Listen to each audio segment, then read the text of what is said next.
Olá, bom dia a todos. Espero que estejam tão entusiasmados em estar aqui como eu, embora há umas noites atrás eu olhei para os slides e pensei, mas porquê é que eu me meto nestas coisas?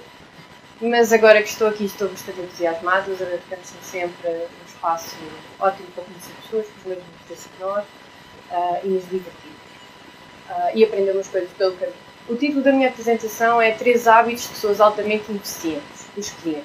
A primeira coisa que eu quero deixar aqui muito claro hoje, ainda bem que isto é muito importante para vocês ouçam, que é, a primeira coisa que tem que ficar muito claro é que se existir algum cliente meu da plateia, isto não é sobre vocês, ok?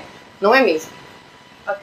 Passada essa fase, isso bem claro, já me apresentou, muito resumidamente, sou a Ana, trabalho utilizo WordPress desde 2004, a altura em que criei o meu primeiro blog. Trabalho profissionalmente com ele desde 2008. Tive o prazer de pertencer à organização já de 3 WordCamps, os 2 anteriores em Lisboa e agora o mais recente, o WordCamp Europa. Sou cofundadora da Wigilabs, como ele disse, uma empresa que faz exclusivamente desenvolvimento em WordPress, e sou uma sonhadora. Acredito mesmo que podemos concretizar os nossos sonhos e recomendo. Voltando ao assunto. O WordPress hoje em dia representa cerca de 20% da web. Ora, 20% é um número que tem impacto. A minha apresentação hoje foca-se na parte, não na parte técnica, na parte mais de negócio, e este número para mim significa basicamente que há espaço para freelancers e empresas pequenas e grandes que trabalham à volta do WordPress. E portanto, ouvir falar aqui da parte de gestão do cliente, gestão do negócio, porque é que isso é importante para mim? É importante para mim porque eu venho do background técnico, eu estudei Engenharia Informática, não tive formação nenhuma em business. E então para mim é importante procurar esse conhecimento e partilhar aquilo que tenho aprendido ao longo do tempo, pois acredito que muitos de vocês também são freelancers ou pequenas empresas que estão a tratar dos vossos clientes e dos vossos negócios na mesma situação do que eu. Numa dessas oportunidades em ouvir falar sobre business à volta do WordPress, eu ouço a seguinte frase: nós temos o que conhecemos. O que eu disse foi o Simon Dixon do Code for the People, e quando disse aquilo eu fiquei, como é que é possível? Há clientes que ninguém merece, ele não pode estar a dizer aquilo. Aquela cliente que me ligou no domingo a perguntar porque é que a impressora dela não funciona, porque eu sou a coisa mais próxima que ela tem de um técnico informático, não mereço. Aquele cliente que veio à reunião para saber como é que insere produtos no back-office e me pede para lhe corrigir o problema que ele tem no e-mail no Outlook, eu própria provavelmente também não mereço. Portanto, há uma série de situações em que nós sentimos, eu não mereço e na verdade ninguém merece. E portanto a frase do ter os clientes que merecemos ficou aqui a ressoar, ficou aqui a remoer, mas afinal porque é que ele está a dizer isto, porque é que nós temos os clientes que merecemos? E então fui olhar para o passado, para aqueles clientes que eu já tive e que eu senti profundamente que não merecia aquela situação e que podia ter corrido de outra maneira, e então fui olhar para eles e pensar, o que é que aconteceu nestas situações que podia ter sido diferente? A primeira coisa é típica, é caro. Quem é que não ouviu já do cliente é caro? Cria-se logo ali uma barreira, ele está do outro lado, eu estou aqui. Isto é extremamente caro, ele está a regatear, eu estou a negociar. E a comunicação começa a ser difícil. E estamos a falar daquele cliente que nós dizemos, mas é caro comparado com o quê? Porque é que acha que é caro? O que é que estava à espera, que investimento é que estava à espera de fazer? E ele diz, não, só caro, eu não sei, eu se pudesse pagava o menos possível, isto é caro, eu não quero isto. E a pessoa sente-se frustrada, pois ainda não passou qual é que é a nossa proposta de valor e ele já está a dizer que é caro, e ali naquele momento, se não há possibilidade de negociação, o melhor a fazer é dizer que não. Aliado ao é caro, acontece muitas vezes, eu vou ter mais trabalho no futuro. Se agora baixo o meu preço consideravelmente e eu daqui é só plugins, temas, aplicações, vão vir os charters, como o outro dizia, de trabalho para aí. Portanto, isto no fundo é a cenoura. A cenoura que está ali à frente e nós estamos a tentar apanhar, porque no futuro aquilo vai ser interessante para nós. Eu já tive uma situação em que eu acreditei na cenoura, eu disse, está bem, vamos lá fazer isto.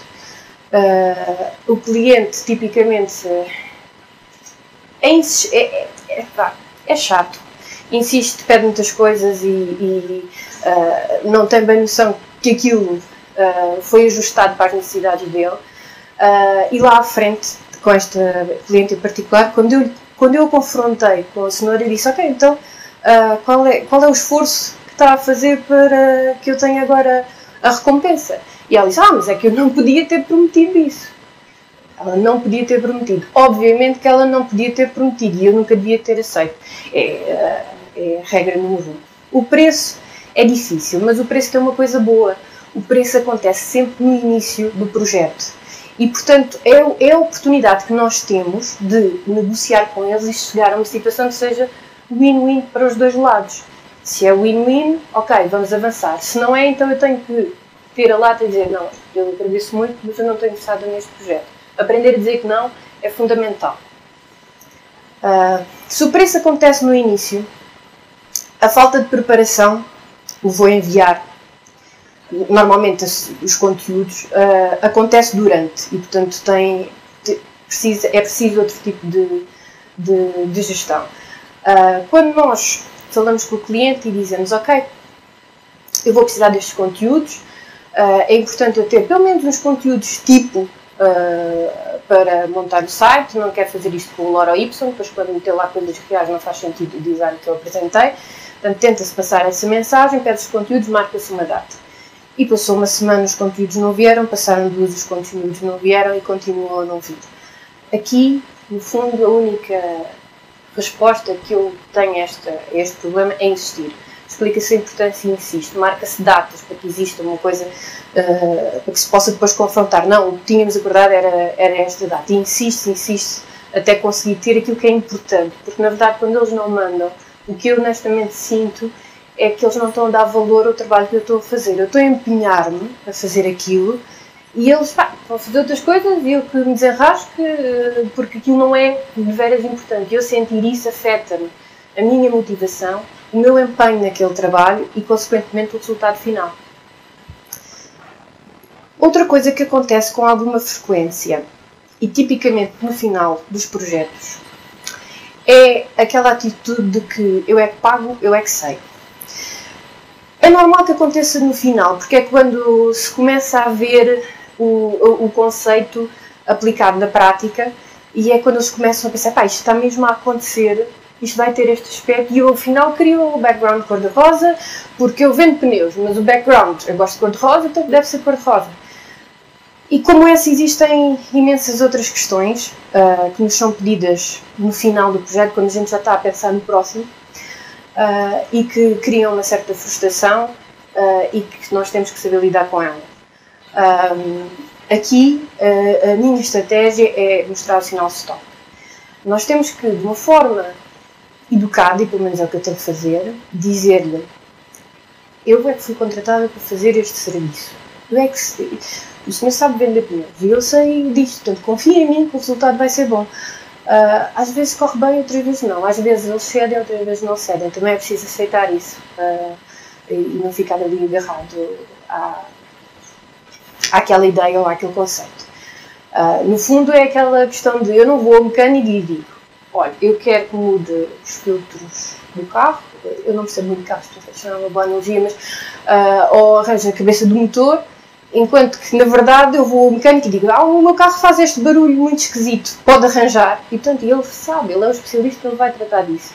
E aqui é um bocado a mesma coisa. Nós somos especialistas naquilo, nós temos a capacidade de lhe dar um resultado melhor que aquilo que ele, se calhar, idealizou sozinho.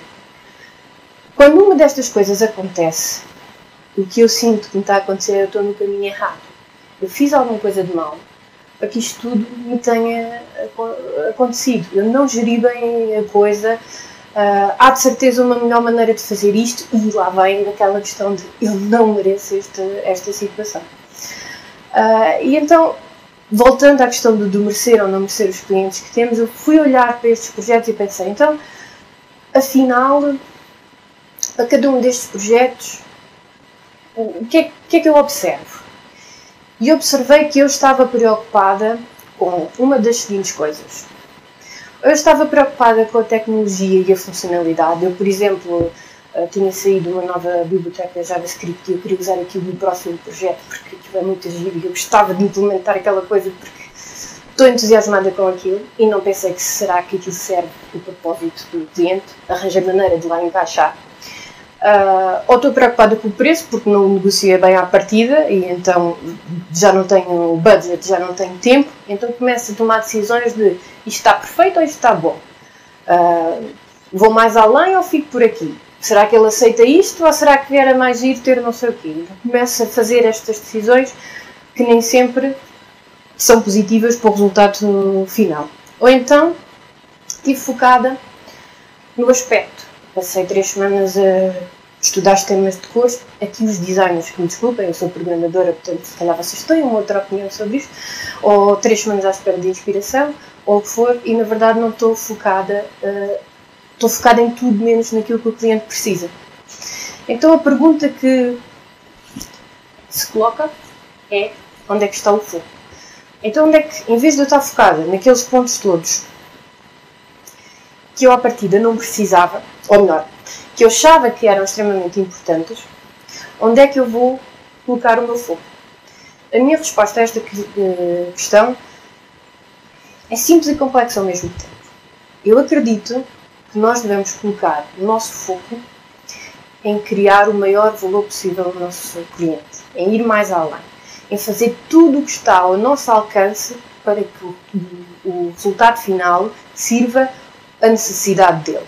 E é o que ele precisa, não é o que ele quer. São sempre duas coisas muito diferentes e é preciso sabê-las distinguir bem. É procurar o que ele precisa e não o que ele quer. Esta ideia de focar no valor não é original minha, embora eu ache extremamente importante. Foi-me passada, como eu vos disse, o meu background não é business. E portanto eu procuro sempre fazer seminários, workshops, formações dentro dessa área para ganhar algum conhecimento extra aí. E foi numa dessas situações em que eu vi pela primeira vez que aquilo que nós devíamos fazer era amar os nossos clientes. Em inglês sou um bocadinho melhor, porque é aquela questão, o amar não é uma coisa romântica, obviamente.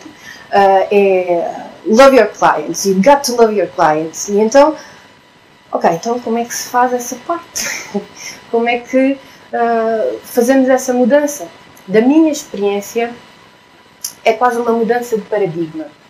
Enquanto eu antes focava-me mais na parte da tecnologia e de todas as outras coisas que eu enumerei, e isso serve-me a mim, porque o mindset é como é que eu vou otimizar este projeto, como é que eu vou ganhar mais com este projeto, como é que eu posso reutilizar, por exemplo, os plugins que estou a fazer neste projeto. Obviamente que o valor para o cliente é sempre intrínseco, mas o foco, inconscientemente, acaba por estar noutros pontos. A mudança do foco para a premissa valor, em mim, foi uma coisa que quando eu vi isso, ainda teve mais impacto do que aquela ideia de que temos os clientes que merecemos. E então, de acordo com aquilo que eu experienciei e pronto, comecei a experimentar se conseguia fazer isso, a verdade é que há qualquer coisa que muda. A nossa atitude e o nosso empenho com os projetos passa a ser diferente.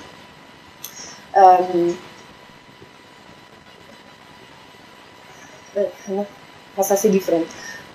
Isto é tão importante eu explicar e é tão difícil eu dizer em palavras exatamente aquilo que eu quero transmitir.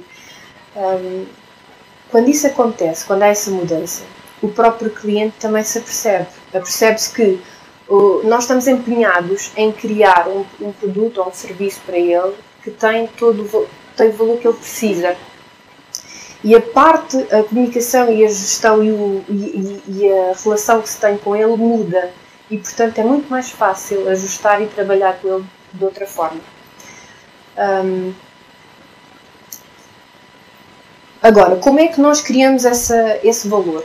Na minha visão, quer dizer, não há uma regra 1, 2, 3 passos e estamos lá. Não é fácil. Mas, para mim, é a combinação de 2 fatores. O primeiro fator é conhecer o nosso cliente. E quando eu digo conhecer, não é saber que ele se chama João António, vende azulejos para a casa de banho e a empresa dele é no centro do Porto. É conhecer mesmo, é saber quais são as necessidades dele, quais são os interesses dele, é criar uma relação com ele, é ter, e isto é muito importante, a vontade genuína de fazer tudo o que tiver ao nosso alcance para que os resultados dele sejam os melhores. Isto é 80% do trabalho. Quando isto está feito, nós passamos a ser uma equipa, e não é o cliente está do lado de lá e eu estou do lado de cá. Nós somos uma equipa e estamos a trabalhar em conjunto. Os restantes 20% têm a ver com o nosso conhecimento do mercado e das outras ofertas que ele tem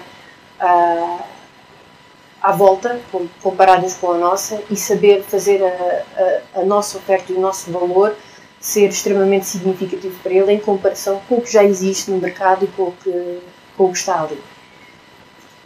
Para ilustrar isto, eu gostava de vos contar uma pequena história que me aconteceu precisamente esta semana. E eu detestava fazer suporte.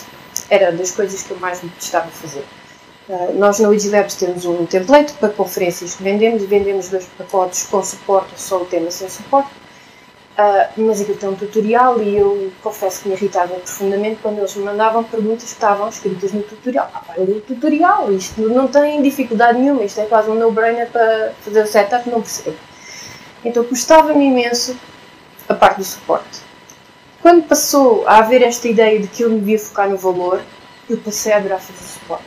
O suporte, no fundo, é o meu canal direto com o cliente, é aquilo que me permite saber exatamente o que é que ele precisa, onde é que ele está a ter problemas. Quando eu souber isso, sei resolver, o meu produto tem mais valor para ele. A situação que eu vos queria contar é a seguinte: portanto, num desses e-mails de suporte, um dos clientes que comprou o template sem o suporte manda um e-mail a pedir como é que se faz determinada coisa.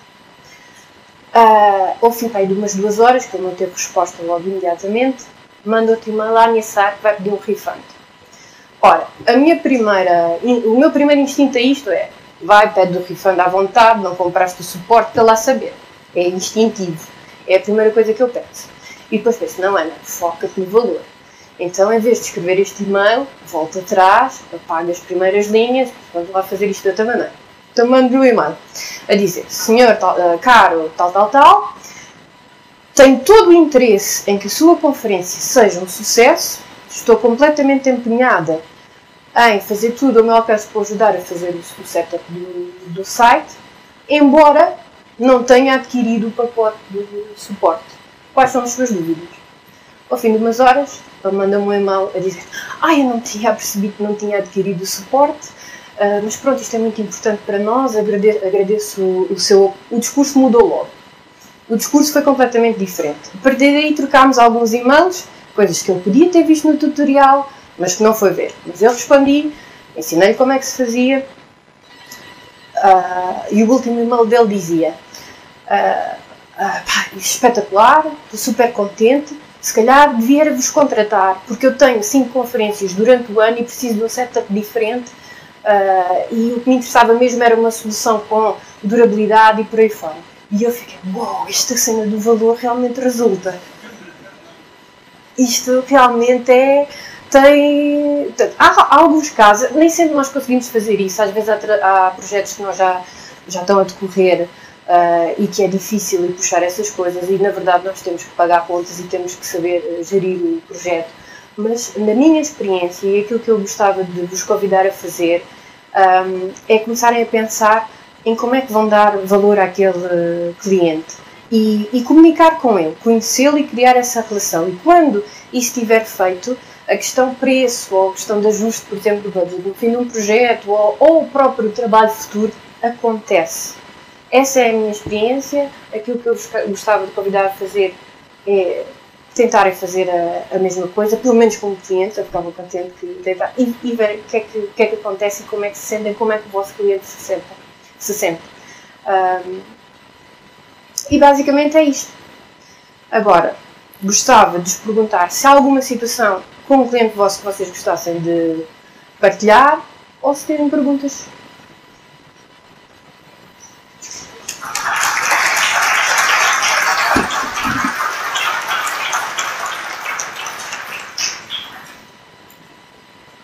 Onde é que está?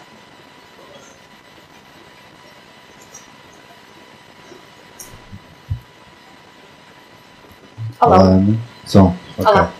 Sou chato outra vez.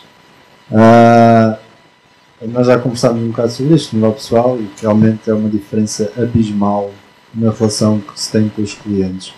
Quando tu consegues realmente vender o teu valor e não só um produto meramente técnico, digamos assim. Eu só queria acrescentar, eu acho que até te cheguei a dizer, aquele livrinho que eu li há uns tempos e que basicamente me mudou a vida, um bocado da mesma forma como tu começas frases que te ficaram na cabeça. Aquilo é um PDF de 70 páginas que se lê uma hora, chama-se Breaking the Time Barrier. Como é que é? Breaking the Time Barrier. The Time Barrier, ok. Que é o fundador do freshbooks.com que fez aquilo, basicamente é a história pessoal dele.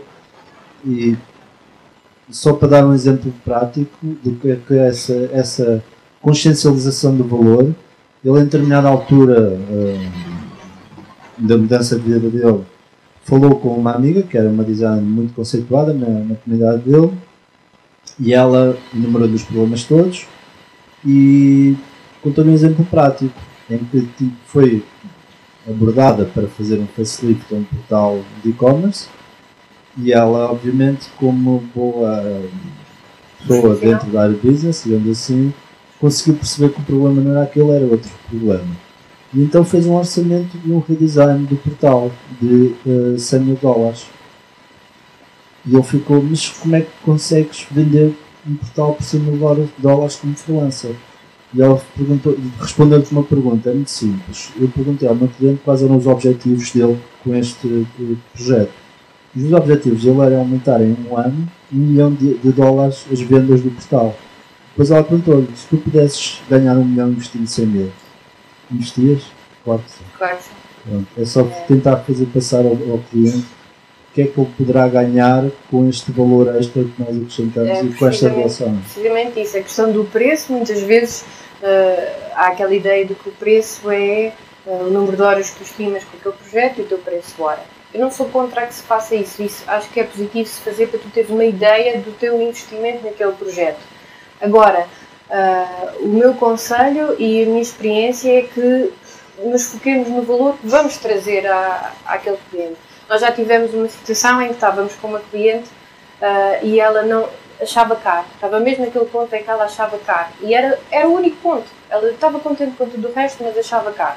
E foi feita exatamente essa pergunta de então, o que é que estima vir a ganhar? Porque o negócio dela era online, portanto, o site ela ficava com o negócio montado. E ela começa ali a fazer contas e chega a um valor grande.